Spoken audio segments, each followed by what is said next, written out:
ինձ շատ են տալիս հետևյալ հարցը, ասում են, այ մենք շատ ենք լսում քվանտային թռիչք եւ ինչ այդ քվանտային թռիչքը եւ ինչպես իրականացնել այդ քվանտային թռիչքը, որովհետև շատ քոուչներ ասում են, որ պետք է ունենաս քվանտային թռիչք,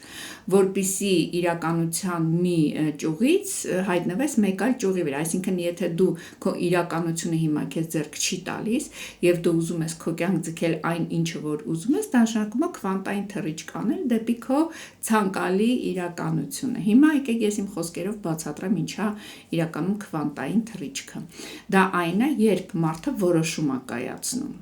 Ես ձեզ խնդրում եմ չշփոթել ուզենալ եւ որոշում կայացնելը, որովհետեւ ուզենալ, նայեք ինչա, ենթադրենք ես ուզում եմ բիզնես դնեմ,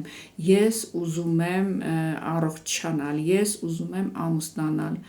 ուզում ես ուզի, հա, ոնց որ դիեզերք ասում է ուզի։ Այն հիշեցի այդ կարգին հաղորդում ասում է ուզում ես ուզի, չես ուզում ուզի, բայց որոշում կայացնելը դա արդեն ենթադրվում է հստակ գործողություն, այսինքն գործողությունը դրանից հետո անխուսափելի է, հա, երբ որոշում ես կայացնում, պետք է ինչ-որ գործողություն անես, այ հենց դա էլ, ուրեմն որոշում կայացնել, որ գործողություն պետք է լինի, դա կոչվում է քվանտային թռիչք, այսինքն երբ մարդը որոշում է կայացնում եւ սկսում է գործողություններ անել դեպի իր երազանքը կամ իր նպատակը, ինքը